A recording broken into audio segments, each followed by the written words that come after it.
ماسیل novel episode number 12۔ وہ مجھے ہمیشہ سے اچھی لگتی تھی، پر اس پر میرا دل اس دن مجھ سے باغی ہو گیا جب میں نے اسے مارکیٹ میں دیکھا۔ وہ کھانے پینے کا سامان لے رہی تھی۔ خریداری کے بعد وہ ایک بینچ پر بیٹھ گئی۔ اسے بھوک لگی تھی۔ اس نے کھانے کے لیے بریڈ نکالے اور پھر اچانک رک گئی۔ اس نے ہاتھ کی انگلیوں پر گنتی کی۔ اس کے پاس 5 دن کے بریڈ تھے۔ یقیناً وہ ناشتے کے لیے لائی تھی، پر اگر وہ ابھی کھا لیتی تو اس کے پاس 1 دن کا ناشتہ کم پڑ جاتا۔ وہ کتنی ہی دیر سامنے رکھے سامان کو گھورتی رہی جو مشکل سے 5 دن کا تھا۔ پھر اس نے گہری سانس لی اور ایک جوس کا ڈبہ نکال کر جوس پینے لگی۔ وہ وہاں بینچ پر پورا 1 گھنٹہ بیٹھی رہی۔ اس نے مزید کچھ نہیں کھایا۔ جانے وہ کن خیالوں میں گم تھی، یہاں تک کہ ابر آلود موسم برسنے لگا۔ وہ اٹھ کر چل پڑی۔ تبھی اس نے دیوار کے پاس کھڑے ایک چھوٹے سے بچے کو دیکھا۔ یقیناً وہ بھوکا تھا۔ اس کے قدم رک گئے۔ وہ آگے نہیں بڑھ پائی۔ وہ جیسے پتھر کی ہو گئی۔ اس نے اپنے تھیلے کو ہاتھ لگایا جس میں اس کا تھوڑا سا سامان تھا۔ وہ بچہ سامنے سڑک کی دوسری جانب شیشے کے اس پار کھانے پینے کی اشیاء حسرت سے تک رہا تھا۔ وہ اس کی جانب بڑھی اور جا کر اپنے بیگ سے بریڈ کے 2 پیکٹ نکال کر اس بچے کو دے دیے۔ بچے کی آنکھوں میں پہلے حیرت اور پھر تشکر کے جذبات ابھرے۔ اس کی آنکھوں میں نمی تھی۔ تم بھیگ جاؤ گے، میرے پاس چھاتا نہیں ہے، یہ لے لو۔ اس نے اپنے کندھوں پر پڑی موٹی شال اتار کر اس بچے کو دے دی۔ پتہ ہے وہ شال اسے کتنی قیمتی تھی؟ پھر اس نے اپنے بیگ سے والیٹ نکالا جو اس وقت بالکل خالی تھا۔ میں نے اس کے چہرے پر موت جیسا دکھ دیکھا۔ اس کے پاس کسی کو دینے کے لیے کچھ بھی نہیں تھا۔ وہ تیزی سے وہاں سے بھاگتی چلی گئی، جیسے سب اس کا مذاق اڑا رہے ہوں کہ اس کے پاس دینے کو کچھ بھی نہیں ہے۔ کیا وہ اتنی غریب ہے؟ اور اس دن میرا دل چاہا تھا میں پوری دنیا اس لڑکی کے قدموں میں رکھ دوں، میں ویلنسیس کے نام کر دوں۔ وہ سانس لینے کو رکا۔ گلے میں آنسو کا گولا اٹک گیا تھا۔ وہ سامنے بیٹھی اس عورت کو بتا رہا تھا جو پوری دنیا میں اس کے لیے سب سے زیادہ قابل احترام تھی۔ وہ خود پر ضبط کرنے کی کوشش کر رہا تھا، تبھی کمرے کا دروازہ جھٹکے سے کھلا اور ایک وحشت زدہ آواز ابھری تھی، مسٹر جبیل جلدی چلیں، پیشنٹ بے قابو ہو گئی ہے۔ اور وہ تیزی سے نرس کے پیچھے بھاگتا چلا گیا، سیاہی اور سفیدی کے درمیان بھٹکتی لڑکی کی جانب جو اب ہوش کی دنیا میں نہیں تھی۔ عورت کو اندھیروں کی دنیا میں دھکیلنے والا مرد کبھی پرسکون نہیں رہ سکتا۔ یہ بالکل ایسا ہے جیسے وہ مرد اپنے سینے میں خود خنجر کھونپ رہا ہو، جو سینے میں چبھتا رہتا اور ہر سانس کے ساتھ تکلیف دیتا ہے۔ وہ جس تیزی سے نرس کے پیچھے بھاگا تھا، اسے دیکھتے ہوئے پیچھے کرسی پر بیٹھی ہستی ہولے سے مسکرائی تھی۔ آرجے نے اس کون سے جی پایا تو تم کیسے جی پاؤ گے؟ تمہارا جرم تو زیادہ بڑا ہے۔ وہ بس سوچ کر رہ گئی تھی۔ وہ آرٹ ہے۔ 2 سال کی ڈگری تھی عبدل، تم نے 3 سال لگا دیے اور مجھے لگتا ہے اگلا پورا سال بھی تم یہیں رہنے والے ہو۔ عبدل تمہیں نئی جاب مل گئی۔ عبدل تم اس بار جیل کیوں گئے تھے؟ عبدل اس بار تم پر کون سا کیس ہے؟ اس بار کس کا جبڑا توڑا تم نے؟ عبدل تم آخری بار جاب سے کیوں نکالے گئے تھے؟ عبدل پروفیسر میکال کا کہنا ہے اگر تم ایک بار اور جیل گئے تو وہ تمہیں یونیورسٹی سے نکال دیں گے۔ جہاں عبدل ہوتا تھا وہاں ایسے سوال ہوتے تھے، لیکن وہ عبدل ہی کیا جو سدھر جائے۔ اس وقت بھی وہ اپنے سے 4-5 سال چھوٹے کلاس فیلوز کے گھیرے میں بیٹھا تھا۔ ایک تو اس نے ماسٹرز کے بعد 2 سال کا گیپ لیا اور اب ایم فل میں اس نے 3 سال لگا دیے تھے، پر اس کا ایم فل ابھی تک مکمل نہیں ہوا تھا۔ اسٹوڈنٹس اکثر اس سے پوچھتے تھے وہ اس فیلڈ میں کیوں آیا، اس نے بایو ڈائیورسٹی کو کیوں چنا، اسے تو پولیس میں ہونا چاہیے تھا تاکہ مجرم اس کے ہاتھ سے بچ نہ پائیں۔ پر اب سین الٹا تھا۔ ہر دوسرے دن عبدل خود کسی جرم کی پاداش میں جیل پایا جاتا تھا۔ اس وقت گراؤنڈ میں بیٹھا تازہ دھوپ لے رہا تھا۔ بنا آستینوں کی شرٹ پہنے وہ کافی سنجیدہ بیٹھا تھا۔ اس کے دائیں کندھے پر ایک چہرہ بنا تھا۔ یہ ایک ٹیٹو تھا جس میں لڑکی کا چہرہ واضح نہیں تھا، پر غور کریں تو محسوس ہوتا تھا کہ وہ ایک چہرہ تھا، وہ بھی لڑکی کا، بھیڑیا نما لڑکی۔ اسے خاموش دیکھ کر اچانک اس کے دوست نے کہا، اس بار تم نہیں تھے جب نئے ایڈمیشن ہوئے، جانتے ہو بالکل مزہ نہیں آیا، اسٹوڈنٹس کو تنگ ہی نہیں کر پائے۔ اس کی بات پر بھی جب عبدل نے کوئی جواب نہیں دیا تو اس نے عبدل کو کندھے سے ہلایا، تم میری بات سن رہے ہو؟ اور تبھی عبدل نے سیاہ چشمہ آنکھوں سے اتارا۔ اس سے پہلے وہ کچھ کہتا، اس کی نظر ڈپارٹمنٹ سے نکلتی لڑکی پر پڑی اور وہ ساکت رہ گیا۔ عبدل کے چونکنے کی وجہ وہ لڑکی نہیں تھی، بلکہ وہ بیگ تھا جو لڑکی کے کندھے پر لٹکا تھا۔ اس پر واضح الفاظ میں آرجے لکھا تھا۔ یہ دیکھ کر عبدل کا دل ایک پل کو رکا۔ اس سے پہلے کہ لڑکی ڈپارٹمنٹ سے باہر نکل جاتی، وہ پھرتی سے اٹھا اور بھاگتا ہوا لڑکی کے پیچھے گیا، یوں جیسے اگر وہ ایک پل بھی لیٹ ہوا تو کوئی قیمتی چیز کھو دے گا۔ وہ اس لڑکی کو نہیں جانتا تھا۔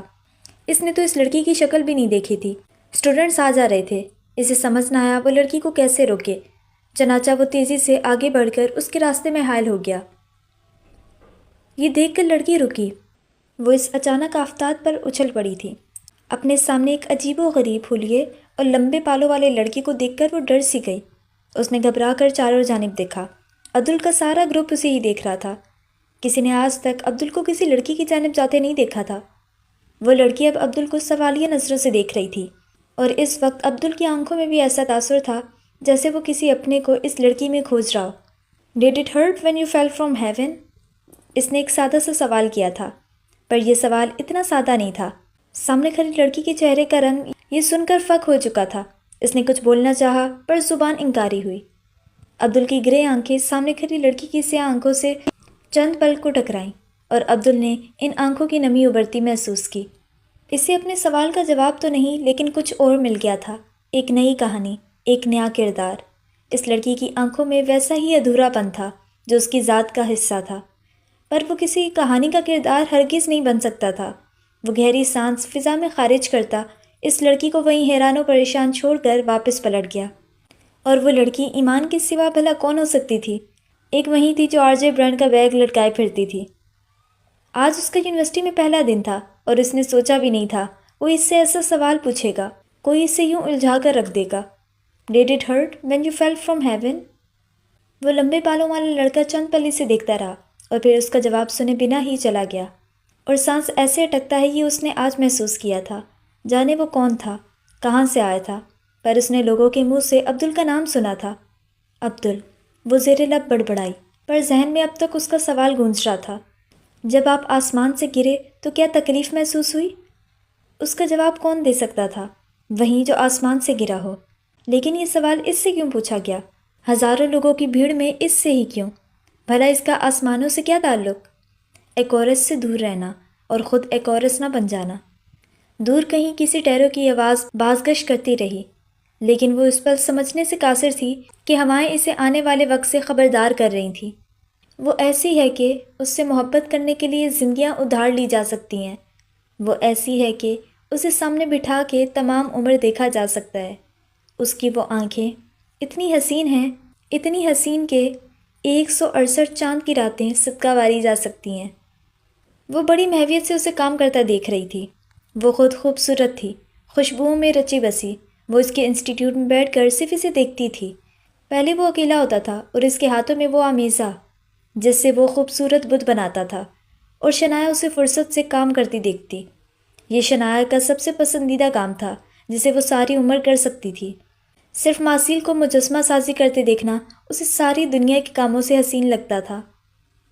لیکن اب وہ اکیلا نہیں رہا تھا۔ اب ماسیل کے گرد کسی کے خیالات منڈلاتے تھے۔ اب ماسیل کی ذات سے ایما نامی لڑکی کا خیال چپک گیا تھا۔ اب وہ بولتا تھا اور شنایا سنتی تھی، اور اپنے محبوب کے منہ سے اس کے محبوب کا ذکر سننا کس قدر دل خراش ہوتا ہے یہ ماسیل نہیں سمجھ سکتا تھا۔ مجھے لگتا ہے میں نے جلد بازی سے کام لیا۔ وہ بھی اس کے لیے تیار نہیں تھی۔ وہ مٹی کو ہاتھوں سے گونتے اسے اپنی پریشانی سے آگاہ کر رہا تھا۔ ہر وقت سلیقے سے پیچھے کی جانب سیٹ ہوئے بال اب ماتھے پر بکھرے تھے۔ ٹراؤزر ٹی شرٹ پہنے وہ شنایا کو اپنے دل کے قریب محسوس ہوتا تھا۔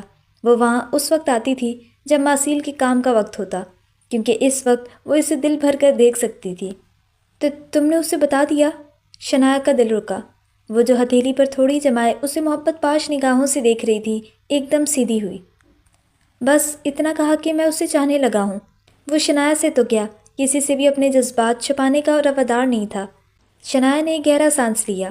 اس کی کلاس ختم ہوئے 2 گھنٹے ہو چکے تھے، سب جا چکے تھے۔ تبھی شنایا نے کھلی کھڑکی سے کسی کو بیرونی گیٹ سے اندر داخل ہوتے دیکھا، اور اگلے ہی پل وہ اس لڑکی کو پہچان گئی۔ اسے ایما کو دیکھنے کا تجسس بھی تھا اور وہ اسے دیکھنا بھی نہیں چاہتی تھی، پر اس پل اس حجاب والی لڑکی کو دیکھ کر اس کے ذہن میں صرف ایما کا نام ابھرا تھا۔ ایما، وہ ہولے سے بڑبڑائی۔ ماسیل نے چونک کر شنایا کو دیکھا جو کھڑکی سے باہر دیکھ رہی تھی۔ وہ کھڑکی کے پاس ہی کھڑا تھا پر اس کی پشت کھڑکی کی جانب تھی۔ شنایا کی نظروں کا تعاقب کرتے اس نے جب کھڑکی سے باہر دیکھا تو وہ حیران رہ گیا۔ وہ واقعی ایما تھی جو اپنے آفس کی طرف جا رہی تھی۔ کچھ پل بعد ہی وہ واپس نکلی۔ اس کے ہاتھ میں فون تھا۔ وہ شاید اپنا فون آفس میں ہی بھول گئی تھی۔ وہ جس تیزی سے آئی تھی اسی تیزی سے پلٹ گئی، جبکہ وہ دونوں دیکھتے رہ گئے۔ یہ ایما تھی۔ شنایا کا دل تیزی سے دھڑک رہا تھا۔ وہ عام سی لڑکی تھی، کوئی سٹائل نہیں تھا اس میں، اور نہ ایسی خوبصورتی کہ انسان دیکھ کر پتھر کا ہو جائے۔ پھر ماسیل کا دل اس پر کیوں اٹکا تھا؟ ہاں، یہی وہ ظالم لڑکی ہے جس نے میرا سکون برباد کر رکھا ہے۔ وہ ہولے سے مسکرایا، اور یہ مسکان ایما کو دیکھ کر ابھری تھی۔ وہ محبت کی قید میں تھا، اور ایسی قید ہے جہاں محبوب جتنا ستمگر ہوتا ہے اتنا ہی دل اس کا طلبگار ہوتا ہے۔ کیا نظر آیا تمہیں اس لڑکی میں ماسیل؟ شنایا کا لہجہ چبھنے والا تھا۔ اس کا دل اب جلنے لگا تھا کہ ایک عام سی لڑکی کی خاطر ماسیل نے اسے کیسے نظر انداز کر دیا۔ اس کا لہجہ ایسا تھا کہ تولیے سے ہاتھ صاف کرتے ماسیل نے چونک کر اسے دیکھا، اور شنایا بے یقینی سے ماسیل کو ہی دیکھ رہی تھی۔ اس کی آنکھوں میں ایما کے لیے تمسخر تھا، وہیں جو تم میں آج تک نظر نہیں آیا۔ انداز عام تھا، لیکن یہ سنتے ہی شنایا کے وجود سے دھواں اٹھنے لگا تھا۔ وہ کہہ کر رکا نہیں تھا، بلکہ اسٹوڈیو سے باہر نکل گیا۔ پیچھے شنایا دھواں ہوتے وجود کے ساتھ بیٹھی رہ گئی تھی۔ کیا تم ادم پر نظر رکھے ہوئے ہو؟ کیا جانتے ہو وہ آج کل کیا کر رہا ہے؟ یہ وہ سوال تھا جو اکثر اس سے پوچھا جاتا تھا، اور یہ سن کر وہ ہولے سے مسکرا دیتا۔ وہ اپنی مرضی کی زندگی گزار رہا ہے، بالکل ویسے ہی جیسی وہ چاہتا تھا، اس نے عام لہجے میں جواب دیا۔ ہاتھ میں کافی کا مگ تھامے وہ اس وقت لائبریری میں موجود تھا۔ ایک کونے پر رکھی میز پر لیپ ٹاپ کھلا رکھا تھا، اور اس کی اسکرین پر ایک ادھیڑ آدمی کا چہرہ نمایاں تھا، جبکہ وہ خود ان کتابوں کے شیلف کے پاس کھڑا انہیں غور سے دیکھ رہا تھا۔ اور پھر اس نے شیلف سے ایک کتاب نکالی اور اسے الٹ پلٹ کر دیکھنے لگا۔ ساتھ ہی اس نے کافی کا ایک سپ لیا۔ مجھے پتہ چلا ہے آج کل وہ کسی لڑکی میں دلچسپی لے رہا ہے، بوڑھے شخص نے رازداری سے بتایا۔ وہ ماسیل ہے بڑے بابا، لڑکیاں اسے آسانی سے مل جاتی ہیں۔ اس نے کتاب واپس رکھ دی اور گہری سانس فضا میں خارج کرتا لیپ ٹاپ کی جانب پلٹا۔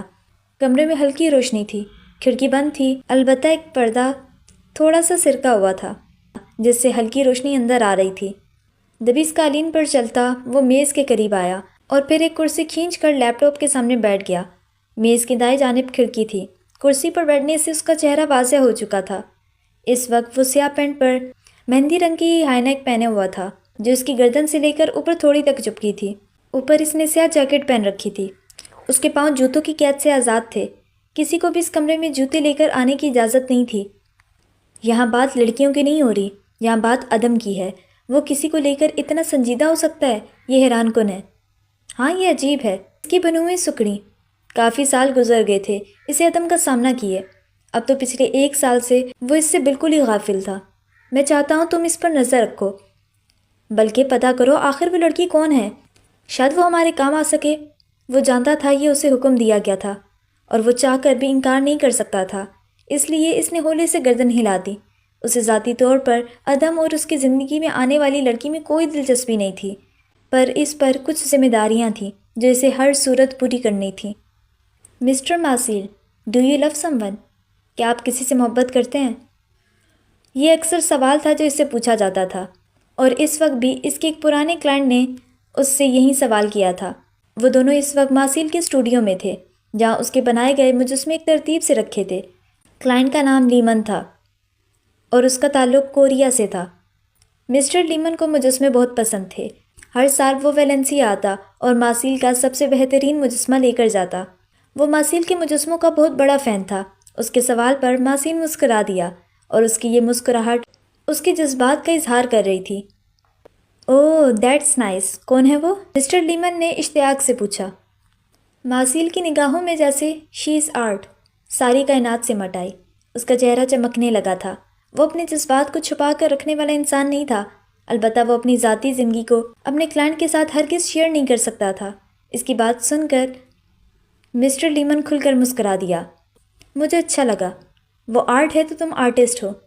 میں چاہوں گا اس آرٹ کو تم خوبصورت مجسمے میں بدل دو تاکہ میں اس قیمتی آرٹ کو خرید سکوں۔ اس کا انداز بالکل نارمل تھا، لیکن ماسیل کے لبوں کی مسکراہٹ سمٹی تھی۔ اس کے ماتھے پر لکیریں ابھری۔ مجسمہ؟ وہ زیر لب بڑبڑایا۔ کیا وہ ایما کا مجسمہ بنا سکتا تھا؟ اور کیا وہ اسے نمائش کے لیے رکھ سکتا تھا؟ اس نے تیکھی نظروں سے مسٹر لیمن کو دیکھا، جو اب ایک عورت کے مجسمے کو ہاتھ سے چھو کر دیکھ رہا تھا۔ وہ اس پر ایسے ہاتھ پھیر رہا تھا جیسے وہ زندہ وجود ہو۔ ان مجسموں کو دیکھ کر لگتا ہے واقعی یہ حقیقی ہیں، جیسے ابھی چھونے سے یہ زندہ ہو جائیں گے۔ مسٹر لی اس کے مجسموں کی تعریف کر رہا تھا، جبکہ وہ اچانک ہی سنجیدہ ہو چکا تھا۔ وہ کوئی مشرقی مرد نہیں تھا جو اپنی محبوبہ کو لے کر جذباتی ہوتا اور یہ سوچتا کہ کوئی اسے نہ دیکھے۔ وہ تو بڑے کھلے ذہن کا مالک تھا، تو پھر کیوں اس کے سینے میں جلن کا احساس ہوا تھا؟ اچھا وہ ایما سوشل نہیں ہے۔ اس نے گہرا سانس فضا میں خارج کیا اور پھر پرسکون ہو گیا، جیسے کوئی ایما تک نہیں پہنچ سکتا، جیسے کوئی ایما کو اس کے علاوہ نہیں دیکھ سکتا، جیسے وہ ہمیشہ سے اس کی ہو۔ اس کے ذہن سے بھاری بوجھ ہٹ گیا اور اب وہ نارملی مسٹر لی کو باقی مجسموں کے بارے میں بتا رہا تھا۔ اسٹوڈیو کی جہاز سازی گلاس ونڈو کے باہر کھڑی تقدیر نے مسکرا کر اسے دیکھا تھا۔ آج اسے ویلنسیا کی سینٹرل مارکیٹ جانا تھا، جس کا فاصلہ یونیورسٹی سے تقریباً 4 کلومیٹر تھا۔ پر ڈپارٹمنٹ میں جو ہوا اس کے بعد وہ کتنی ہی دیر اسٹوڈنٹس کے ہجوم میں گری سوچتی رہی کہ ایسا کیوں ہوا تھا، کون تھا وہ لڑکا، اور اس سے کیوں ایسا سوال پوچھا۔ اس کا ذہن بری طرح گھوم چکا تھا، لیکن پھر اس نے خود کو سمجھایا کہ یوں ہی پوچھ لیا ہوگا، بھلا اسے اتنی ٹینشن لینے کی کیا ضرورت۔ میں ابھی تو ویلنسیا آئی ہوں، مجھے ابھی بہت سی جگہوں پر گھومنا ہے، میں ایسی چھوٹی موٹی باتوں پر ٹھہر نہیں سکتی، اس نے خود سے کہا، اور پھر اٹھ کھڑی ہوئی، آس پاس دیکھا اور پھر موبائل نکال کر گوگل اوپن کیا۔ وہ ایسی لڑکی تھی جو لوگوں سے مدد مانگنے میں ہچکچاتی تھی۔ اسے لگتا تھا کہیں کوئی مدد کرنے پر اس کا مذاق نہ اڑائے، اس لیے وہ اکیلی بس نمبر 4 میں بیٹھ کر مارکیٹ کی طرف روانہ ہوئی۔ یوں بھی سینٹرل مارکیٹ ان جگہوں میں سے ایک تھی جنہیں وہ سب سے پہلے دیکھنا چاہتی تھی۔ وہ اکیلی تھی اور اسے لگتا تھا کہ وہ اکیلی سب کر سکتی تھی، لیکن وہ نہیں جانتی تھی یہ اجنبیوں کا شہر تھا اور وہ یہاں اکیلے نہیں رہ سکتی تھی۔ یہ اسے جلد معلوم ہونے والا تھا۔ تم پاگل ہو گئی ہو، اتنی اچھی جاب کیوں چھوڑنا چاہتی ہو؟ روز کو اپنے سامنے بیٹھی ایما پر کسی پاگل کا گمان ہوا۔ 3 دن وہ ایما سے دور رہی تھی اور اب روز کو لگ رہا تھا ایما کا بخار اس کے دماغ کو چڑھ گیا تھا۔ ایما کا بخار اس کے دماغ کو چڑھ گیا تھا۔ کچھ وقت پہلے تک تم جاب کے لیے خوار ہو رہی تھی، اب جب تم اچھی جاب کر رہی ہو تو چھوڑنا چاہتی ہو؟ روز کو اب غصہ آنے لگا تھا۔ وہ دونوں رات کا کھانا کھا رہی تھیں جب ایما نے روز کو اپنے خیالات سے آگاہ کیا۔ میں انسٹیٹیوٹ میں کمفرٹیبل نہیں ہوں، اس نے مرے مرے انداز میں وجہ بتانا چاہی۔ باقی جس بھی کمپنی میں جاؤ گی وہ تو تمہارا اپنا بیڈ روم ہوگا نا، جہاں تم کمفرٹیبل ہوگی۔ وہ چیخی پڑی تھی۔ دیکھو روز، میں یہ نہیں کہہ رہی کہ آج سے ہی چھوڑ رہی ہوں، پر مجھے جلد از جلد جاب سوئچ کرنی ہے۔ ایما نے اب کی بار سنجیدہ اور اٹل لہجے میں جواب دیا، اور اس کی وجہ میں جان سکتی ہوں؟ ایما نے چمچ پلیٹ میں واپس رکھتے پوچھا۔ ماسیل، یک لفظی جواب آیا۔ یا خدایا! روز نے اپنا ماتھا بیٹا۔ وہ شخص ایک اچھا انسان ہے ماں، تم سمجھ کیوں نہیں رہی ہو؟ وہ تمہاری فکر کرتا ہے، تمہارا خیال رکھتا ہے، اور مجھے یہ نہیں پسند۔ ایما نے غصے سے اس کی بات کاٹی۔ روز خاموشی سے اس کی جانب دیکھتی رہی۔ ایما واقعی پریشان لگ رہی تھی۔ مجھے عجیب لگتا ہے جب وہ شخص مجھے اہمیت دیتا ہے، میں کسی کہانی کا حصہ نہیں بننا چاہتی روز۔ اس بار ایما کی آواز دبی دبی تھی، جبکہ روز پوری طرح اس کی جانب متوجہ تھی۔ تم مجھے جانتی ہو، میں مشرق ہوں اور وہ مغرب، وہ میرے ٹائپ کا انسان نہیں ہے۔ تم لوگ اچھے دوست بن سکتے ہو۔ روز نے کتنی آسانی سے مسئلے کا حل پیش کیا تھا۔ ایما نے اس کی بات پر شکوہ گنا نظروں سے اسے دیکھا۔ میں جانتی ہوں تم زیادہ دوست نہیں بناتی ہو، پر تم باقی لڑکوں کو اتنے برے طریقے سے ٹریٹ نہیں کرتی ہو جتنا کہ تم مسٹر ماسیل کو کرتی ہو، کیونکہ باقی لڑکے مجھے عام لڑکی سمجھتے ہیں۔ اس کا مجھے خاص سمجھنا مجھے بھڑکاتا رہے گا۔ ایما نے دونوں ہاتھوں سے اپنا سر تھام لیا۔ وہ ابھی بھی بیماری سے اٹھی تھی، ذرا سا اونچا بولنے پر اس کا سر دکھنے لگ جاتا تھا۔ اوہ، تو تمہیں ڈر لگتا ہے کہ تمہیں مسٹر ماسیل سے؟ مجھے ڈر لگتا ہے میں کسی کا دل نہ توڑ دوں۔ تم نہیں جانتی روز، لیکن بے وفائی میرے خون کا حصہ ہے، میں کسی سے وفا نہیں کر سکتی، اس نے بے بسی سے کہا اور اٹھ کر چلی گئی، جبکہ روز اس کی آخری بات پر اٹک گئی تھی۔ کیا ایما جیسی لڑکی کسی سے بے وفائی کر سکتی ہے؟ ریسا ہال، مجھے ڈر لگتا ہے کسی کا دل نہ توڑوں۔ تم نہیں جانتی روز، لیکن بے وفائی میرے خون کا حصہ ہے، میں کسی سے وفا نہیں کر سکتی، اس نے بے بسی سے کہا اور اٹھ کر چلی گئی، جبکہ روز اس کی آخری بات پر اٹک گئی تھی۔ کیا ایما جیسی لڑکی کسی سے بے وفائی کر سکتی ہے؟ وہ سوشل نہیں تھی، وہ دوست نہیں بناتی تھی، پہلی ملاقات میں لوگ اسے گھمنڈی سمجھتے تھے، وہ بہت کم بولتی تھی، وہ رشتے بنانے سے ڈرتی تھی، پر بے وفائی؟ بھلا وہ بے وفائی کیسے کر سکتی تھی؟ روز سوچتی رہی، پر اس کی سمجھ میں کچھ نہیں آیا، چنانچہ اس نے ایما کو اس کے حال پر چھوڑنا مناسب سمجھا۔ یوں بھی ایما سمجھدار تھی، وہ اپنا برا بھلا سمجھتی تھی۔ سینٹرل مارکیٹ آف ویلنسیا ان جگہوں میں سے ایک تھی جنہیں ایمان سب سے پہلے دیکھنا چاہتی تھی، اور اسی لیے وہ اب اس کی عمارت کے سامنے کھڑی تھی۔ اس نے سر اٹھا کر مارکیٹ کی عمارت کو دیکھا تھا۔ وکٹوریہ طرز کی بنی یہ عمارت پہلی بار دیکھنے والوں پر اپنا الگ ہی اثر چھوڑتی تھی۔ یہ ویلنسیا کی سب سے بڑی مارکیٹ تھی، اور اس کی عمارت کو دیکھ کر لگتا ہی نہیں تھا یہ کوئی مارکیٹ ہے، بلکہ اس پر کسی ادارے، کسی یونیورسٹی کا گمان ہوتا تھا۔ 1428 کی دہائی میں بنائی گئی یہ عمارت آج بھی اتنا ہی روپ لی ہوئی تھی۔ عمارت کو کچھ فاصلے سے دیکھیں تو پچھلی جانب سے ابھرتا جانس چرچ کا مینار ایک الگ ہی چھاپ چھوڑتا تھا۔ وہ مارکیٹ سے کافی فاصلے پر کھڑی تھی۔ اس نے آنکھیں بند کر کے ایک گہرا سانس لیا اور مارکیٹ کی طرف قدم بڑھا دیے۔ وہ اسے اندر سے بھی دیکھنا چاہتی تھی۔ جیسے ہی وہ سیڑھیاں چڑھ کر مارکیٹ کے اندر داخل ہوئی تو اندر کی دنیا بالکل الگ تھی۔ یہاں 1200 سے زائد سٹالز تھے جن میں تازہ سبزی، پھل، گوشت موجود تھا۔ اس کے علاوہ کافی شاپ بھی اندر ہی بنی تھی۔ لوگ خریداری کر رہے تھے، پر وہ ہر سٹال دیکھ رہی تھی جب تک وہ تھک نہیں گئی، گھومتی رہی۔ اور پھر اس نے کھانے پینے کا تھوڑا سا سامان لیا، کچھ بریڈ، کچھ انڈے اور کچھ دودھ کے ڈبے۔ اسے اپنے ہاتھ کی چائے پسند تھی اور وہ اپنے ہلکے پھلکے ناشتے کا انتظام کرنا چاہتی تھی۔ تقریباً 1.5 گھنٹہ مارکیٹ میں گزارنے کے بعد اپنے مطلب کا سامان لے کر وہ واپسی کے لیے نکلی۔ آج کے دن وہ کافی تھک گئی تھی، چنانچہ اس نے واپس جانا ضروری سمجھا، اور جب آدھے گھنٹے بعد وہ اپنے ہاسٹل پہنچی تو اندر کی چہل پہل دیکھ کر حیران رہ گئی۔ وہ جس ہاسٹل میں تھی وہ دراصل ہال کہلاتا تھا۔ ویلنسیا یونیورسٹی کے اپنے 2 ہال تھے، اور جس ہال میں وہ تھی اس کا نام ڈیمیا بونٹ ہال، جسے سب ریسا ہال کہلاتے تھے۔ یہاں 400 سے زائد اسٹوڈنٹس رہتے تھے۔ ہال کی اپنی دنیا تھی، یہاں لڑکیوں اور لڑکوں دونوں کی رہائش تھی۔ ہال میں الگ سے جم تھا، ہال کے اپنے سوئمنگ پول، لائبریری، اپنے کامن روم، کیفیٹیریا، ڈائننگ ہال اور سپورٹس کلب تھا۔ یہاں نہ صرف اسپین کے مختلف شہروں سے آئے ہوئے اسٹوڈنٹس تھے بلکہ انٹرنیشنل اسٹوڈنٹس بھی رہتے تھے۔ یہاں اسے یونیورسٹی سے زیادہ گہما گہمی نظر آئی۔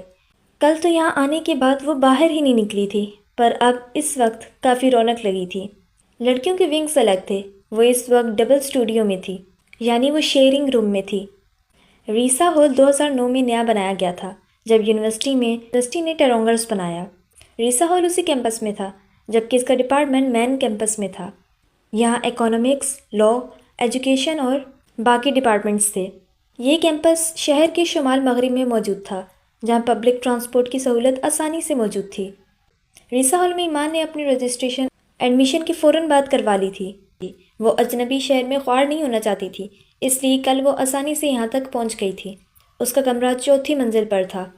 وہ سیڑھیاں چڑھ کر آئی تھی اور اپنے کمرے تک پہنچتے پہنچتے اس کا سانس بری طرح پھول گیا تھا کیونکہ اس کے دونوں ہاتھوں میں شاپنگ بیگز تھے۔ اس کا کمرہ کشادہ اور صاف ستھرا تھا سوائے یشما کی سائڈ کے۔ کمرے کی صفائی نہ وہ کرواتی تھی نہ خود کرتی تھی۔ جب ایمان کمرے میں آئی تو گرد جمی ہوئی تھی جسے اس نے صاف کیا تھا۔ یہاں تمام کمروں میں الگ رنگ کا پینٹ تھا، ہلکے نیلے رنگ کا پینٹ، اور اسی رنگ کا بیڈ اور اسی رنگ کے ٹیبل موجود تھے۔ یشما کا اپنا بیڈ، اپنا ٹیبل اور اپنی الماری تھی۔ کمرے میں ایک سائڈ پر چھوٹا سا کچن تھا جسے دونوں کو شیئر کرنا تھا۔ واش روم بھی ایک ہی تھا۔ کمرے میں کھڑکی تھی جس سے باہر کا منظر صاف نظر آتا تھا۔ وہ جب اپنے کمرے میں آئی تو یشما نہیں تھی۔ اس نے حسب معمول اپنا سامان رکھا اور فریش ہونے چلی گئی۔ رات کا کھانا اس نے ڈائننگ ہال سے کھانے کا سوچا تھا۔ یہاں زیادہ تر اسٹوڈنٹس رات کا کھانا ڈائننگ ہال سے کھاتے تھے جو باہر کی نسبت سستا، اور وہ کھانا بنانے کی مشقت سے بچ بھی جاتے تھے۔ اور ایما نے اپنا مینیو سیٹ کر لیا تھا۔ صبح ہلکا پھلکا ناشتہ وہ خود بنانے والی تھی، لنچ یونیورسٹی سے اور رات کا کھانا ڈائننگ ہال سے۔ اس کی آدھی سے زیادہ مشکل آسان ہو گئی تھی۔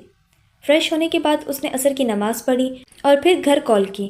ویلنسیا میں 5 بجے تھے اور پاکستان میں رات 8 کا ٹائم تھا۔ اور پھر اس نے لمبی بات کی اور انہیں اپنے ہاسٹل اور یونیورسٹی کا بتایا۔ اسے سیٹ دیکھ کر گھر والے بھی کافی مطمئن ہو چکے تھے۔ آج کا موسم خوشگوار تھا۔ دھوپ اس قدر چمکیلی تھی کہ آنکھیں چندیا جاتی تھیں، پر مسلسل چلنے والی ٹھنڈی ہوا نے دھوپ کو بھی ٹھنڈا بنا دیا تھا۔ آج روز اس سے پہلے ہی انسٹیٹیوٹ سے چلی گئی تھی۔ اس نے واک کا سوچا اور اپنا کام ختم کر کے انسٹیٹیوٹ سے نکل آئی۔ اس کے کوٹ، شوز کی ٹک ٹک پتھریلی سڑک پر الگ ہی سر بکھیر رہی تھی۔ اف اللہ، کہاں پھنس گئی، اس لیے میں ان جوتوں کو نہیں پہنتی۔ ویران سڑک پر خاموشی میں گونجنے والی ہیلز کی آواز نے اسے کوفت میں ڈال دیا تھا۔ وہ کھڑی ہوئی اور جھک کر اپنے جوتوں کو دیکھنے لگی۔ وہ بمشکل ہی 2 انچ اونچے ہوں گے، لیکن پتھریلی نیچے کی جانب ڈھلوان والی سڑک پر ابھرنے والی آواز اسے بیزار کر رہی تھی۔ اتنا مت سوچو، یہ اچھے لگ رہے ہیں۔ اچانک عقب سے ابھرنے والی آواز پر وہ چونک کر مڑی۔ ماسیل اپنی تمام تر وجاہت لیے اس کے سامنے ہی کھڑا تھا۔ یقیناً وہ اس کا پیچھا کرتے یہاں تک آیا تھا۔ آپ یہاں کیا کر رہے ہیں؟ اس نے ابرو اچکا کر پوچھا۔ تمہارا پیچھا، یقینی طور پر۔ وہ ہولے سے مسکرا دیا۔ ٹین ایجرز والی حرکتیں آپ کو سوٹ نہیں کرتی۔ ایما کے اگلے جملے پر اس کی مسکراہٹ مزید گہری ہو گئی۔ کبھی تو دل رکھ لیا کرو۔ وہ پینٹ کی جیبوں میں ہاتھ پھنساتے اس کے قریب آیا۔ اتنا وقت نہیں ہے میرے پاس۔ وہ خفگی سے پلٹی۔ اتنا غصہ کیوں کرتی ہو؟ وہ اس کے برابر آ کر کھڑا ہوا۔ نظر سامنے کشادہ آسمان پر جمی تھی۔ وہ اونچائی پر کھڑے تھے اور یہ سڑک نیچے کو جا رہی تھی۔ اولڈ ٹاؤن کی گلیاں اسے اب پسند آنے لگی تھیں۔ وجہ ایما تھی جو اکثر وہاں گھومتی پائی جاتی ہے۔ پہلے آپ بتائیں، آپ میرا پیچھا کیوں کر رہے ہیں؟ ایما نے اپنے دونوں ہاتھوں کو رگڑ کر حرارت پیدا کرنا چاہی۔ ٹھنڈی ہوا کے باعث سردی کی شدت میں اضافہ ہو گیا تھا۔ ماسیل کی نظر اس کی سرخ ناک سے ہوتے اس کے ہاتھوں تک گئی۔ سیاہ کوٹ کی آستینوں سے اس کے مخروطی ہاتھ دھوپ میں چمک رہے تھے۔ وہ اپنے ہاتھوں کو مسلسل رگڑ رہی تھی اور ماسیل کی نظریں اس کے ہاتھوں پر جم کر رہ گئیں۔ اس کے ہاتھ بہت خوبصورت تھے۔ بائیں ہاتھ کی شہادت انگلی پر ناخن کے عین قریب ایک سیاہ تل تھا۔ اس کے ناخن بڑے ہوئے سفید تھے، جو جیسے سفید نیل پالش لگا رکھی ہو۔ وہ چمک رہے تھے۔ وہ چاہ کر بھی اپنی نظریں نہیں ہٹا پایا۔ ایما نے اسے جب یوں اپنے ہاتھوں کو تکتے پایا تو وہ انہیں جلدی سے اپنے کوٹ کی جیبوں میں چھپا گئی۔ خوبصورت، وہ بس اتنا ہی کہہ پایا۔ اس کی یوں اچانک تعریف پر ایما کو اپنے چہرے سے آگ نکلتی محسوس ہوئی۔ ماسیل کی نظریں اب اس کے چہرے کا طواف کر رہی تھیں۔ ایسے کیوں گھور رہے ہیں؟ وہ بگڑ گئی۔ تم اپنے ہاتھوں کو نہ چھپاتی تو میں انہیں دیکھتا رہتا۔ اب چھپا لیے ہیں تو چہرہ سامنے ہے۔ ویسے تم کیا کھاتی ہو؟ اتنی خوبصورت کیوں لگتی ہو مجھے؟ وہ کچھ بھی دل میں رکھنے کا قائل نہیں تھا، لیکن وہ نہیں جانتا تھا اس کی ان باتوں سے ایما کی جان پر بن جاتی تھی۔ میرا پیچھا مت کریں۔ وہ اس کی بات کا جواب دیے بنا اسے وارن کرتی آگے بڑھی۔ میں تمہارا پیچھا نہیں کر رہا، میں تو بس واک کرنے۔ اس کی بات منہ میں ہی رہ گئی جب ایما نے گھور کر اسے دیکھا۔ اب کیا میری جان لوگی؟ وہ بھی خفا ہوا۔ تم نے آج مجھ سے کوئی بات نہیں کی، اس میں میرا کیا قصور ہے؟ وہ شکوہ کر گیا تھا اور ایما اس کی بات سن کر بے بس ہوئی۔ مجھے انکمفرٹیبل محسوس ہوتا ہے جب آپ ایسی باتیں کرتے ہیں۔ بالآخر اس نے اپنی الجھن بتائی۔ اچھا، میں کچھ نہیں بولوں گا، پر تمہارے ساتھ تو چل سکتا ہوں نا؟ وہ جانتی تھی اس کے ساتھ ہوتے ہوئے وہ چپ نہیں رہ سکتا تھا، اس لیے وہ خاموشی سے آگے بڑھ گئی، جبکہ ماسیل مسکراہٹ دبا کر اس کے ساتھ ساتھ چلنے لگا۔ اسے اچھا لگتا تھا اس نکچڑی لڑکی کے ساتھ گھنٹوں چلنا، باتیں کرنا، پر یہ بات وہ نہیں سمجھ سکتی تھی۔ وہ دونوں آگے بڑھتے جا رہے تھے، تبھی اچانک ان کے پیچھے سیاہ سوٹ میں ملبوس شخص ابھرا تھا۔ اس کے ہاتھ میں کیمرہ تھا اور وہ ان دونوں کی اپنی مطلب کی تصویریں بنا چکا تھا۔ وہ میری ہے، میں اس کی زندگی میں آنے والا پہلا مرد ہوں۔ وہ دونوں کافی عرصے بعد مقابل آئے تھے۔ ہاسپٹل کی راہداری میں کھڑے وہ دونوں گلاس ونڈو کے اس پار نظر آتے وجود کو دیکھ رہے تھے جسے بیڈ کے ساتھ باندھا گیا تھا۔ وہ دونوں وہی تھے، سیاہ اور سفید، جن سے بندھا وہ وجود نفرت کرتا تھا۔ وہ تمہاری کبھی نہیں ہو سکتی، کسی بھی قیمت پر نہیں۔ سفید نے سیاہ کی بات سن کر جواب دیا۔ لہجہ اٹل تھا۔ اس کی بات پر سیاہ مسکرا دیا۔ وہ سیاہ ہو چکی ہے، وہ میری ہو چکی ہے، میں اسے اپناؤں یا نہ اپناؤں وہ میری ہی رہے گی۔ کتنا یقین تھا سیاہ کو خود پر؟ تم کچھ بھی کر لو، وہ تمہیں کبھی نہیں مل سکتی۔ سفید نے پھر اس کے یقین کی دھجیاں اڑائیں۔ سیاہ نے ضبط سے جبڑے بھینچے۔ کیوں نہیں ہو سکتی؟ شی از مائی وائف۔ سفید نے گویا دھماکہ کیا اور سیاہ نے اسے گردن موڑ کر اسے یوں دیکھا جیسے اس نے کوئی انہونی بات کر دی ہو۔ وہ پھٹی پھٹی نگاہوں سے اسے دیکھ رہا تھا جس کا چہرہ جذبات سے عاری تھا۔ ہانم ایسے ہی نہیں مل جاتی، ہانم کے لیے روحان جبیل بننا پڑتا ہے۔ سفید نے سینے پر بندھے ہاتھ اب پینٹ کی جیبوں میں ڈالے اور پلٹ کر سیاہ کو دیکھا جو اسے ہی دیکھ رہا تھا۔ دونوں کی نظریں پل بھر کو ٹکرائیں۔ وہ اب تک تمہارے پاس اس لیے تھی کہ میں نے ایسا چاہا تھا۔ اب میں نہیں چاہتا کہ تم میری بیوی کے آس پاس بھی نظر آؤ۔ اس کی آنکھوں میں، اس کے لہجے میں کیا کچھ نہیں تھا۔ سیاہ کو اپنا وجود بھسم ہوتا نظر آیا۔ مسٹر جبیل، آئیے، ہمیں آپ سے کچھ ضروری بات کرنی ہے۔ اس سے پہلے کہ سیاہ کوئی جواب دیتا، اچانک وہاں ایک ڈاکٹر آئی اور سفید اسے وہیں چھوڑ کر چلا گیا۔ سیاہ نے بے یقینی سے گلاس ونڈو کے پار دیکھا۔ اگر میں کبھی تمہیں کسی پاگل خانے میں قید نظر آئی تو اس کی وجہ تم ہوگے۔ اس کی سماعت سے چند الفاظ ٹکرائے اور اپنا وجود ریت کی طرح اڑتا محسوس ہوا۔ اس کا پہلا دن اچھا گزر گیا تھا۔ یونیورسٹی ٹھیک رہی تھی اور سینٹرل مارکیٹ بھی گھوم آئی تھی۔ اس وقت وہ گہرے بھورے رنگ کے اپنے سے ڈبل سائز کھلے ٹراؤزر شرٹ میں ملبوس ریسا کے ڈائننگ ہال میں آئی۔ سر پر اس نے سیاہ اسکارف لے رکھا تھا۔ اتنی رونق کہیں بھی نظر نہیں آئی تھی اسے جتنی کہ ریسا کے ہر ہال میں تھی۔ رات کے کھانے کا وقت تھا۔ اسٹوڈنٹس کی کافی تعداد یہاں موجود تھی۔ اس سے پہلے تو سمجھ نہ آیا کہ کرنا کیا ہے، پھر اس نے ایک جانب کھڑے ہو کر ماحول کا مشاہدہ کیا۔ اس نے اسٹوڈنٹس کو ٹرے اٹھا کر کاؤنٹر پر جاتے اور وہاں سے کھانا لے کر واپس لمبے میز کے گرد رکھی کرسیوں پر بیٹھتے دیکھا تھا۔ اس کا حلق سوکھ چکا تھا۔ ہر جگہ پر اس کا پہلا دن تھا۔ وہ ڈری ہوئی تھی کہ کہیں کوئی غلطی نہ ہو جائے اور وہ کسی کے مذاق کا نشانہ نہ بن جائے۔ وہ بھی کاؤنٹر پر گئی، ٹرے اٹھائی۔ اس نے چند کھانوں کو دیکھا اور کافی سوچ بچار کے ساتھ وہ کھانا لے کر واپس ٹیبل پر آ کر بیٹھ گئی۔ ابھی اس نے پہلا نوالا منہ میں ڈالا ہی تھا کہ سامنے دوسرے ٹیبل پر بیٹھے شخص پر نظر پڑی۔ اسے زور کا اچھو لگا۔ سامنے اور کوئی نہیں بلکہ عبدل بیٹھا تھا، بالوں کو پونی میں مکید کیے۔ وہ گہری نظروں سے اسے ہی دیکھ رہا تھا۔ ایمان سے سانس لینا مشکل ہو گیا۔ وہ جلدی سے بوتل اٹھا کر پانی پینے لگی۔ اس سے پہلے کہ وہ وہاں سے بھاگتی، اچانک ایک لڑکی اس کے پاس آ کر بیٹھی۔ ارے تم یشما کے روم سے آئی ہو نا؟ اس نے بیٹھتے ہی پوچھا۔ ہاں، وہ بمشکل بول پائی۔ میں تمہارے سامنے والے روم میں رہتی ہوں، یشما اچھی لڑکی ہے، وہ تیز تیز بول رہی تھی۔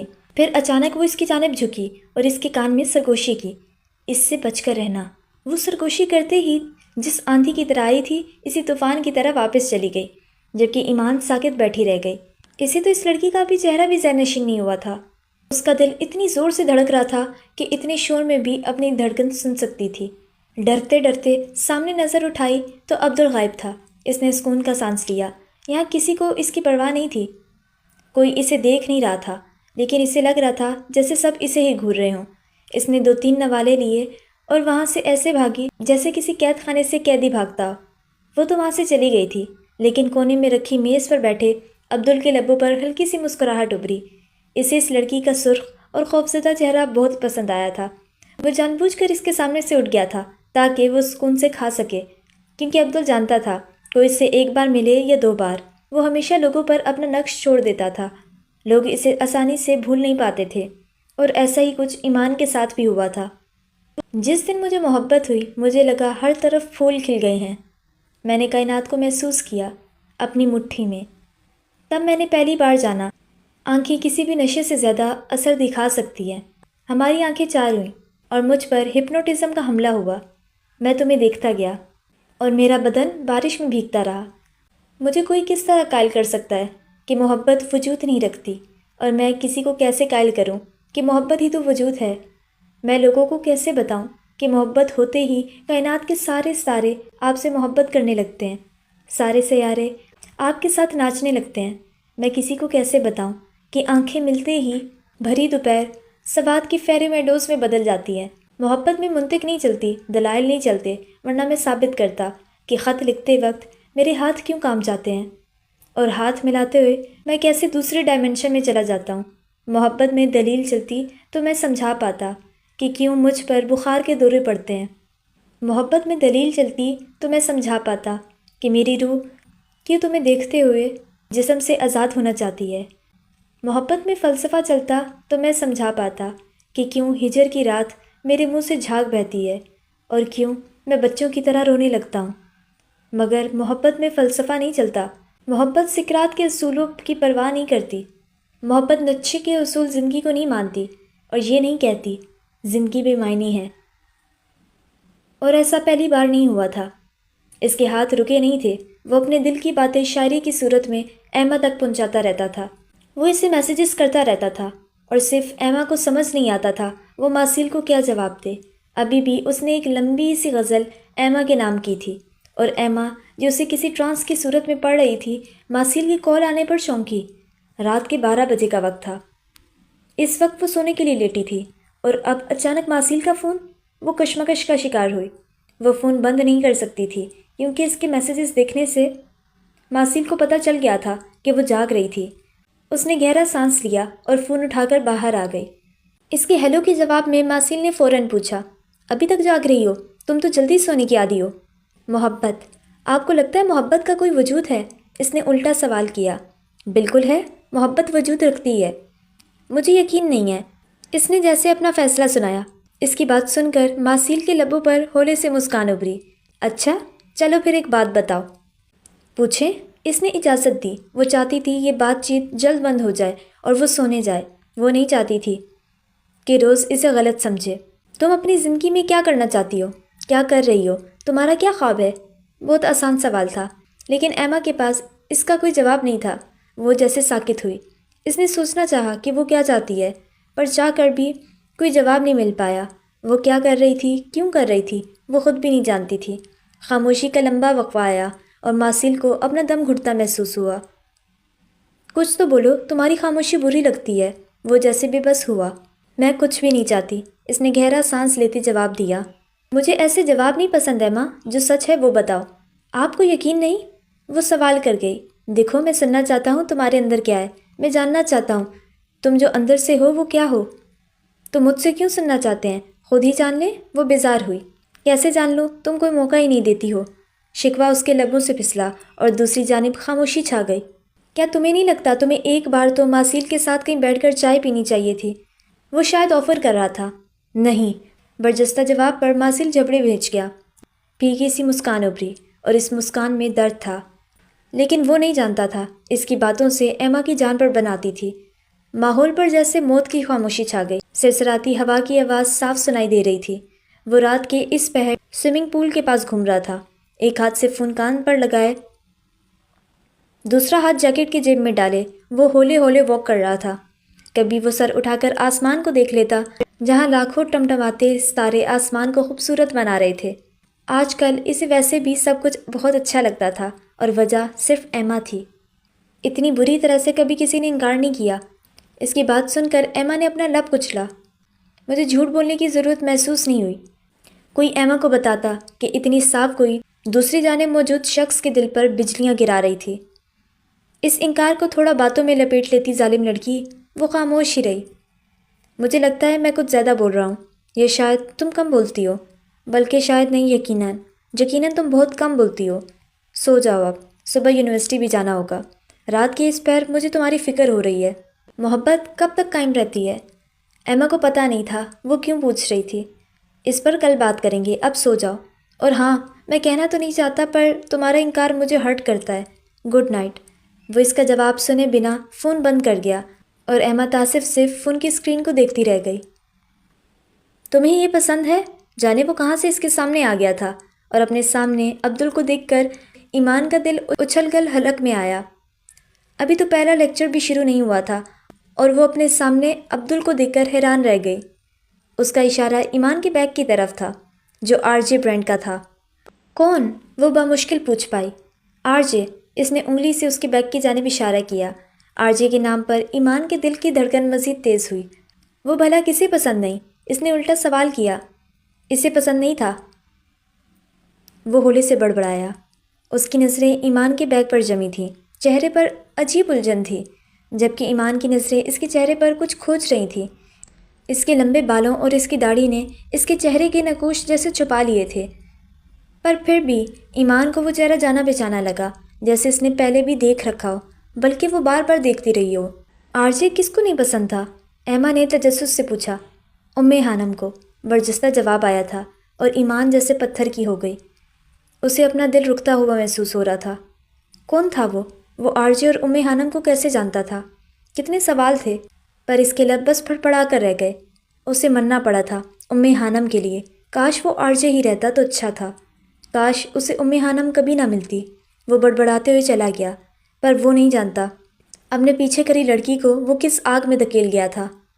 اسے مننا پڑا تھا خانم کے لیے۔ کاش وہ آر جے ہی رہتا تو اچھا تھا، کاش اسے خانم کبھی نہ ملتی۔ وہ بڑبڑاتے ہوئے چلا گیا، پر وہ نہیں جانتا اپنے پیچھے کری لڑکی کو وہ کس آگ میں دھکیل گیا تھا۔ وہ کتنے ہی پل بت کی مانند وہاں کھڑی رہی، اور جب ہوش آیا تو عبدل کے پیچھے بھاگی۔ ایکسکیوز می، سنو، ارے رکو، تم انہیں جانتے ہو؟ تم آر جے کو کیسے جانتے ہو؟ وہ اس کے پیچھے بھاگ رہی تھی۔ وہ خود نہیں جانتی تھی وہ ایسا کیوں کر رہی تھی۔ کوئی اور جگہ ہوتی تو سب اسے پاگل سمجھتے، پر یہاں زیادہ اسٹوڈنٹس نے غور نہیں کیا تھا۔ ایک دو نے حیرت سے اسے دیکھا اور پھر واپس اپنے کاموں میں مگن ہو گئے۔ یہ کون سا پہلی بار تھا جب کوئی لڑکی عبدل کے پیچھے بھاگی تھی؟ یہ تو روز کا کام تھا۔ البتہ یہ الگ بات تھی کہ اس کے پیچھے بھاگنے والی زیادہ تر لڑکیاں اسے گالیاں ہی دیتی تھیں۔ عبدل اس کی آواز سن چکا تھا اور وہ بنا دیکھے تیز تیز چلنے لگا۔ ایمان کے قریب آتی آوازوں کے ساتھ ساتھ اس کا تیز چلنا دوڑ میں بدل گیا، اور چند ہی لمحوں میں وہ اس کی نظروں اور پہنچ دونوں سے دور جا چکا تھا۔ ایمان تھک کر رہ گئی، وہ بری طرح سے ہانپ رہی تھی۔ جب اسے احساس ہوا کہ وہ عبدل کے پیچھے بھاگ رہی تھی تو شرمندگی نے اسے گھیر لیا۔ اس کا شفاف چہرہ سرخ پڑ چکا تھا اور اسے آنکھوں میں غصہ ہی غصہ تھا۔ منحوس انسان، نہیں بتانا تو پوچھا کیوں؟ وہ بڑبڑاتی واپس پلٹ گئی۔ اس کی کلاس شروع ہو چکی تھی۔ کسی بھی کہانی میں کچھ کردار ایسے ہوتے ہیں جو سامنے کھیل رہے ہوتے ہیں، جبکہ ایک ایسا کردار ہوتا ہے جو سب کو کھیلنے پر مجبور کر رہا ہوتا ہے۔ یوں کہہ لیجیے گا کہ پوری گیم اسی کی بنائی ہوتی ہے، اور اس کہانی کا ماسٹر مائنڈ وہ تھا جسے کوئی نہیں جانتا تھا، اور وہ اس وقت گہرے بھورے رنگ کی ہوڈی پہنے، بھورے رنگ کا کافی مگ ہاتھ میں تھامے اپنے اسٹڈی روم کی کھڑکی میں کھڑا تھا۔ یہاں کی ہر چیز گہرے بھورے اور سیاہ رنگ کی تھی، یہاں تک کہ اس کے کافی کے مگ سے اٹھتا وہ دھواں بھی۔ اس کا لیپ ٹاپ پیچھے میز پر رکھا تھا، جس پر ایما اور ماسیل کی وہ تصویریں جگمگ کر رہی تھیں جو آج ہی اسے موصول ہوئی تھیں۔ تصویریں دور سے لی گئی تھیں۔ ایما کا چہرہ واضح نہیں تھا، البتہ ماسیل واضح نظر آ رہا تھا۔ اس کی آنکھوں کی وہ چمک اور چہرے کی مسکان ان تصویروں میں بھی واضح تھی۔ عورت وہ ہتھیار ہے جس سے کسی بھی مرد کو ہرایا جا سکتا ہے، اور وہ اتنا تو جان گیا تھا کہ ماسیل اس لڑکی میں کس قدر دلچسپی لے رہا تھا۔ وہ پہلی بار کسی لڑکی کے لیے اس قدر سنجیدہ ہوا تھا، اور وہ یہ جان بھی گیا تھا اس لڑکی کے ذریعے وہ ماسیل کو بدل سکتا تھا۔ آخر مجھے وہ ہتھیار مل ہی گیا جس کی مجھے ضرورت تھی۔ اس کے لبوں کے کونے دھیرے سے پھیلے، اس کی دھیمی مسکان کے ساتھ ایک تیز چمک اس کی آنکھوں میں ابھری تھی۔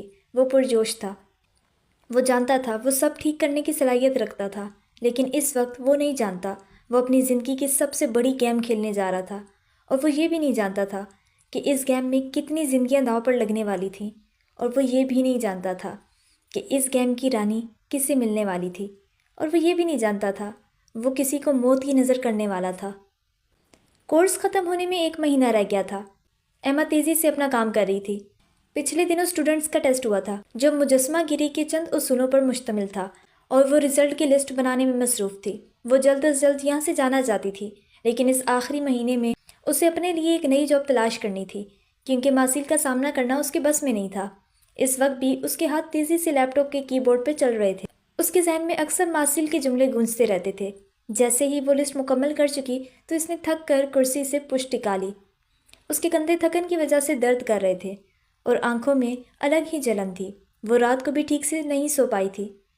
رات کو بھی ماسیل کی باتوں نے اسے سوچنے پر مجبور کر دیا تھا۔ وہ آنکھیں بند کیے چند پل یوں ہی بیٹھی رہی، جب دروازے پر ہونے والی دستک سے چونک کر سیدھی ہوئی۔ دیکھا تو سامنے ہی مارتھا، جو ماسیل کی اسسٹنٹ اور سیکرٹری تھی، وہ ہاتھ میں چائے کی ٹرے لیے کھڑی تھی۔ ایما کو حیرانی ہوئی۔ یہ مسٹر ماسیل نے آپ کے لیے بھجوایا ہے۔ مارتھا نے چائے کی ٹرے اس کے سامنے میز پر رکھی اور بنا اس کا جواب سنے الٹے قدموں واپس پلٹ گئی۔ اس کا چہرہ سپاٹ تھا۔ وہ ایما کو زیادہ پسند نہیں کرتی تھی۔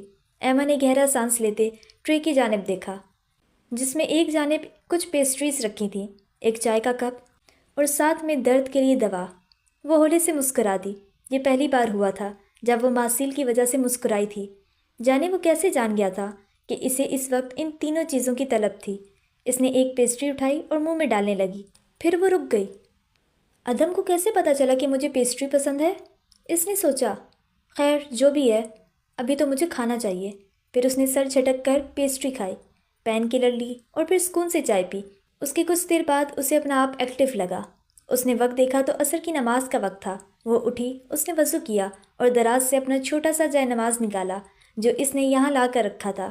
وہ 5 وقت کی نماز کی پابند نہیں تھی، لیکن وہ کوشش کرتی تھی نماز لازمی پڑھے، اور اکثر وہ عصر کی نماز یہیں انسٹیٹیوٹ میں پڑھتی تھی، اور اس وقت بھی وہ اپنی نماز میں مشغول ہو چکی تھی۔ لاس ایرینا۔ رات کے اس پہر ٹھنڈی ہوائیں فرحت بخش تھیں۔ عبدل اپنے دوست جان کے ساتھ اپنے پسندیدہ بینچ پر بیٹھا وقت گزاری کر رہا تھا۔ وہ دونوں اس وقت ساحل سمندر کے کنارے پڑے چھوٹے بڑے پتھروں پر بیٹھے سامنے اٹھتی سمندر کی لہروں کو دیکھ رہے تھے۔ سمندر کی لہریں دور سے اچھلتی ان تک آتیں اور پھر پیروں سے ٹکرا کر واپس جاتیں۔ یہ منظر اس قدر دلکش تھا کہ عبدل رات کا بیشتر حصہ لاس ایرینا بینچ پر گزارتا تھا۔ اسے لہروں کا شور بہت پسند تھا۔ اگر بات کی جائے لاس ایرینا کی تو یہ ویلنسیا کے ساحل سمندر کا آغاز تھا۔ جو مرکز کے قریب ترین اور سمندر کنارے زندگی کا مرکزی نقطہ تھا۔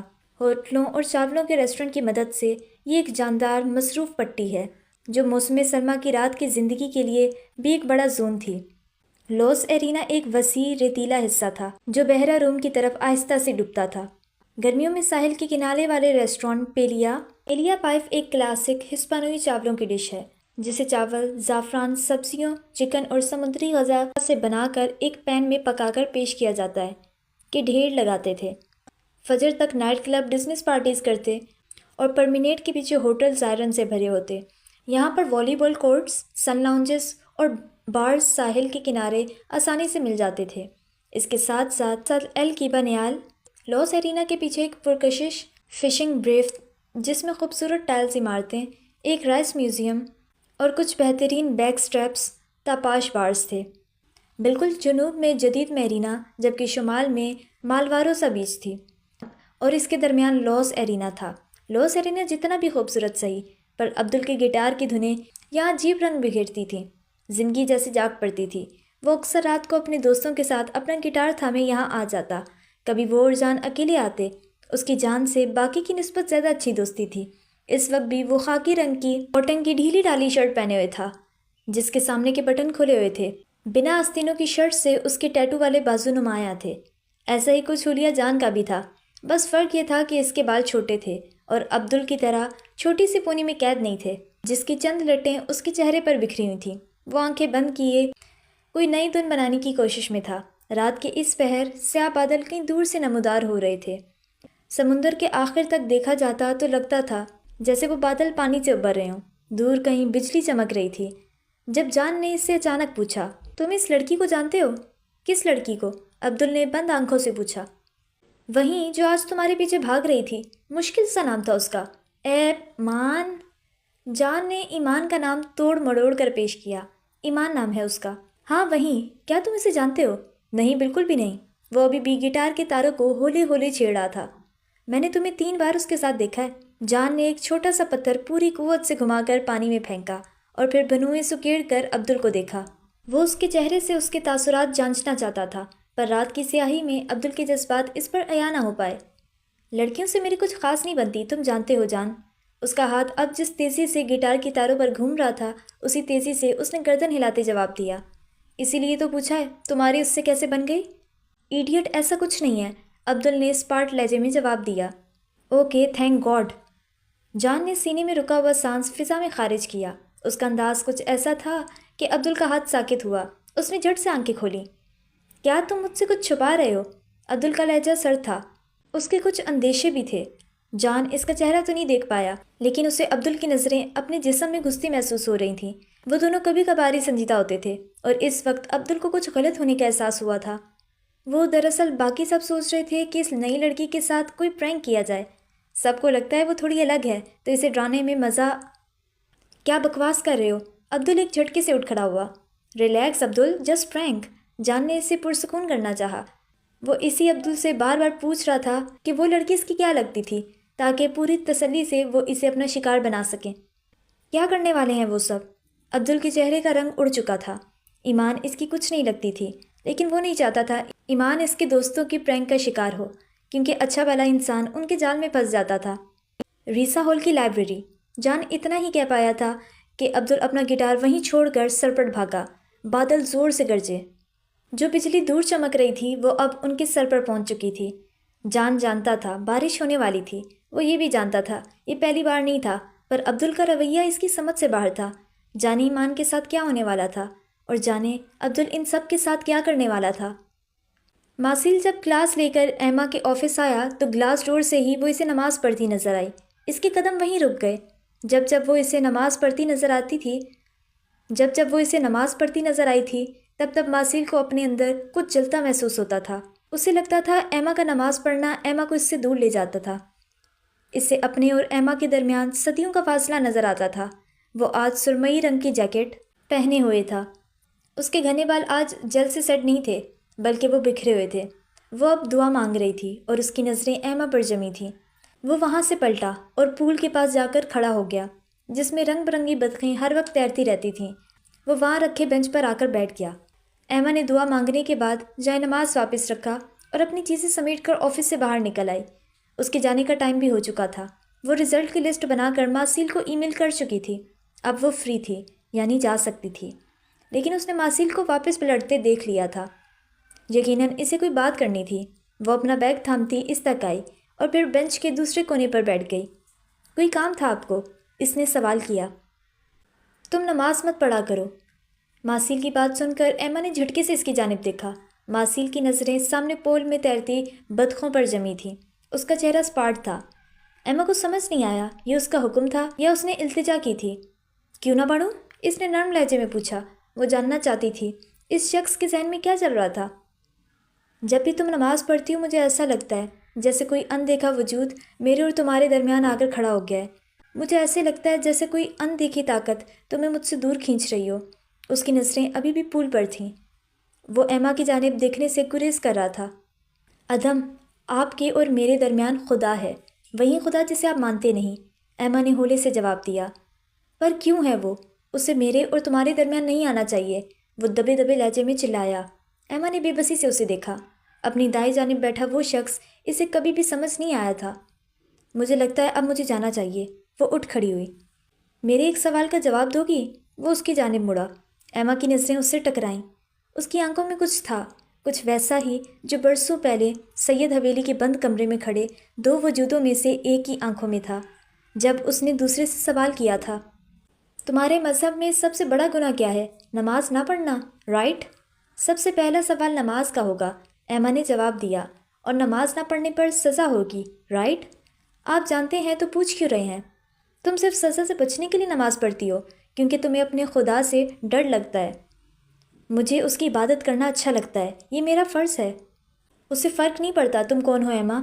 اس کے نزدیک جو اس کی بات مانے گا وہ بہتر ہوگا اور جو نہیں مانے گا وہ اس کے غضب کا شکار ہوگا، ایسا ہی ہے نا؟ وہ برتری کے معیار تقوی کی جانب اشارہ کر رہا تھا۔ اللہ کی محبت انسان تب حاصل کر سکتا ہے جب وہ اس کے محبوب صلی اللہ تعالیٰ علیہ وآلہ وسلم کے بتائے گئے طریقوں پر عمل کرتا ہے، اس کی محبت حاصل کرتا ہے تو اسے اللہ کی محبت بھی مل جاتی ہے۔ اس کی بات سن کر ایما خاموش رہی۔ وہ اسے سن رہی تھی۔ تم تو کہتی ہو تمہارا خدا بہت بڑا ہے، بہت بے نیاز ہے، اسے کسی چیز سے فرق نہیں پڑتا، پھر وہ نماز نہ پڑھنے پر غصہ کیوں ہوتا ہے؟ ماسیل کا سوال سن کر ایما ساکت رہ گئی۔ اس کے شفاف چہرے کی رنگت پھیکی پڑ گئی تھی۔ سیاہ آنکھوں میں بے یقینی، حیرانی اور جانے کیا کیا تھا۔ وہ کچھ بولنا چاہتی تھی لیکن لب پھڑپڑا کر رہ گئے۔ اس کے وجود میں کپ کپاہٹ سی شروع ہو گئی تھی۔ بالکل ایسا ہی سوال کسی اور نے اٹھایا تھا، اور کس نے اٹھایا وہ اچھے سے جانتی تھی۔ ہواؤں میں آج بھی اس کے سوالوں کی باز گشت سنائی دیتی تھی۔ ایما کا دل ایسے دھڑک رہا تھا جیسے پسلیاں توڑ کر باہر آ جائے گا۔ اچھا سنو حشام بن جبیل، بس ایک سوال کا جواب دے جاؤ۔ تم کہتے ہو کہ اللہ بہت بڑا ہے، وہ بے نیاز ہے، اسے کسی چیز سے فرق نہیں پڑتا، اس کے پاس انسانوں جیسے جذبات اور احساسات نہیں، پھر تمہارے نماز نہ پڑھنے پر وہ غصہ کیوں ہوگا؟ سزا کیوں دے گا؟ اس کی بات نہ ماننے پر وہ انسانوں کی طرح ریئیکٹ کیوں کرتا ہے؟ اس نے تمہیں پیدا کیا ہے، وہ کریچر ہے، بہت بڑا ہے، اسے تو انسانوں کی خوشی میں خوش ہونا چاہیے نا؟ پھر اگر تم نماز نہ پڑھ کر خوش ہو تو اسے غصہ کیوں آتا ہے؟ وہ تو بے نیاز ہے نا؟ پھر بات نہ ماننے پر ماں باپ کی طرح کیوں غصہ کرتا ہے؟ آخر انسانوں جیسے جذبات کیوں؟ اس کے کان سائیں سائیں کر رہے تھے۔ کلاس کب کی ختم ہو چکی تھی۔ بہت سے اسٹوڈنٹس پریکٹس کر رہے تھے، بہت سے اسٹوڈنٹس بڑے سے گیٹ سے باہر نکل گئے تھے۔ ان میں چند لڑکیاں ایسی بھی تھیں جو ماسیل اور ایما کو ایک ساتھ دیکھ کر رک جاتی تھیں۔ ان کے چہرے کے تاثرات ناگوار ہو جاتے تھے۔ ایما تو جیسے کھڑی کھڑی پتھر کا بت بن گئی۔ روز نے بھی اسے گلاس ونڈو سے دیکھا جب وہ ماسیل کے پاس کھڑی تھی، اور پھر وہ ہولے سے مسکرا دی۔ کیا تم ٹھیک ہو؟ ایما کے چہرے کی اڑتی رنگت دیکھ کر ماسیل جھٹکے سے کھڑا ہوا۔ اسے احساس ہوا جیسے اس نے کچھ زیادہ ہی غلط بول دیا تھا یا پھر کچھ غلط پوچھ لیا تھا، پر وہ ایما کے اندرونی جذبات سے ناواقف تھا۔ ہاں میں ٹھیک ہوں۔ ایما جیسے ہوش میں آئی۔ اس نے خشک لبوں پر زبان پھیری۔ حلق میں ڈھیروں کانٹے اگائے تھے۔ ادھم، کیا میں آپ کے سوال کا جواب کل دے سکتی ہوں؟ اس نے اپنے بیگ پر گرفت بڑھاتے پوچھا۔ ماسیل اسے غور سے دیکھ رہا تھا۔ وہ جیسے اس کا جواب سنتے ہی وہاں سے بھاگ جانے کو تیار تھی، پر وہ نہیں جانتی تھی جب وہ اسے ادم پکارتی تھی، ماسیل کا دل اس کے سینے سے نکل کر سامنے کھڑی لڑکی کے قدموں میں جا گرتا تھا۔ تم قیامت کے روز بھی جواب دینا چاہو تو میں تب تک بھی انتظار کر لوں گا، وہ تھوڑا سا اس کی جانب جھکتے رازدارانہ انداز میں بولا۔ لبوں پر مسکان تھی۔ اوکے تھینک یو، مجھے اب جانا ہے۔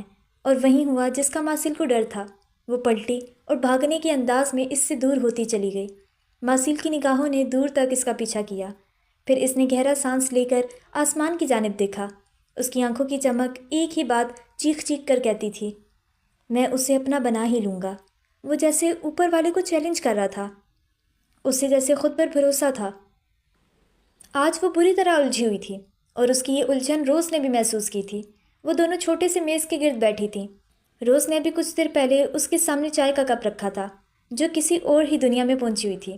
اس کی نظریں چائے کے کپ سے اٹھتی بھاپ پر جمی تھیں، جبکہ ذہن کہیں اور تھا۔ کیا ہوا، سب خیریت ہے نا؟ ہیزل آنکھوں والی روز نے اس سے پوچھا۔ اس کی آواز پر ایما چونکی اور روز کو دیکھنے لگی۔ وہ بہت خوبصورت تھی، اتنی خوبصورت کہ نظر ہٹانے کو دل نہیں کرتا تھا۔ اس کی ہیزل آنکھیں، دودھ رنگت اور نازک سراپا۔ پھر ماسیل کا دل روز پر کیوں نہیں آیا؟ ایسے بہت سے سوال تھے جو اس کے ذہن میں گردش کرتے تھے۔ کبھی کبھی تو سوچ سوچ کر اس کا سر درد کرنے لگ جاتا، پر وہ کسی نیز پر نہ پہنچ پاتی۔ ہاں سب ٹھیک ہے، وہ چائے کا مگ اٹھاتی ہولے سے مسکرائی، جبکہ روز غور سے اسے ہی دیکھ رہی تھی۔ اس کی آنکھیں اس کی تھکاوٹ بیان کر رہی تھیں۔ تم تھکتی نہیں ہو؟ روز نے اگلا سوال کیا، جبکہ ایما نے چائے کا گھونٹ لیتے سوالیہ نظروں سے اسے دیکھا، جیسے اس کا سوال سمجھنا چاہ رہی ہو۔ ہاں تھک تو گئی ہوں بہت، وہ خود پر قابو پاتے بولی۔ تم تھکتی نہیں ہو اتنا مضبوط بن بن کر؟ اور ایما جو اگلا گھونٹ لینے جا رہی تھی وہیں ساکت ہوئی۔ اس نے حیرت سے روز کو دیکھا۔ کیا کہنا چاہتی ہو؟ وہ الجھی۔ یہیں کہ کیوں خود پر اتنے پہرے لگائے بیٹھی ہو؟ مسٹر ماسیل اچھے انسان ہیں، تم انہیں اپنی زندگی میں آنے دو، خود کو روکو مت۔ وہ ہمیشہ کی طرح اسے کسی اچھی دوست کی طرح سمجھا رہی تھی۔ اس کی بات سن کر ایما مسکرا دی اور پھر اپنا فون اٹھا کر ہولے سے کرسی سے اٹھ کر بالکنی کی جانب بڑھ گئی۔ وہ اپنا چائے کا مگ بھی لے گئی تھی۔ کیا تمہیں کسی نے بتایا ہے کہ تم کتنی بری ہو؟ تم میل فسن کی چڑیل اور جادوگرنی جیسی ہو، جس نے اپنے ہی جذبات کو قید کر رکھا ہے۔ تم ہمیشہ میری باتوں کو ہنسی میں اڑا دیتی ہو۔ اس کے جانے پر روز زور سے چلائی۔ اس کی بات سن کر ایما کھلکھلا کر ہنس دی۔ اس کے ہنسنے پر روز تپ گئی تھی، اور اس وقت وہ برے برے منہ بنا کر بڑبڑا رہی تھی، جبکہ ایما بالکنی میں جا چکی تھی۔ ایما نے چائے کا مگ ریکنگ پر رکھا اور آسمان کو دیکھا، جہاں ستارے جگمگ کر رہے تھے۔ موسم خوشگوار تھا۔ اس نے فون پر مسٹر گرے کا اکاؤنٹ اوپن کیا اور تیزی سے میسج ٹائپ کرنے لگی۔ کیا ہم کسی انسان کو کبھی اس بات پر قائل کر سکتے ہیں کہ خدا کی عبادت کیوں ضروری ہے، اور جزا و سزا اس کے لیے کیوں رکھی گئی؟ کیوں خدا انسان سے اپنی اطاعت چاہتا ہے؟ اس نے اپنا سوال چھوڑ دیا تھا، اور وہ جانتی تھی جواب لازمی آئے گا، جلد یا اب دیر۔ چلیں ہم لوگ آج کے ایپیسوڈ جو ہے ایپیسوڈ نمبر 12 یہاں تک ہی رکھتے ہیں۔ انشاءاللہ اگلی ایپیسوڈ میں ملاقات ہوگی۔ اللہ حافظ۔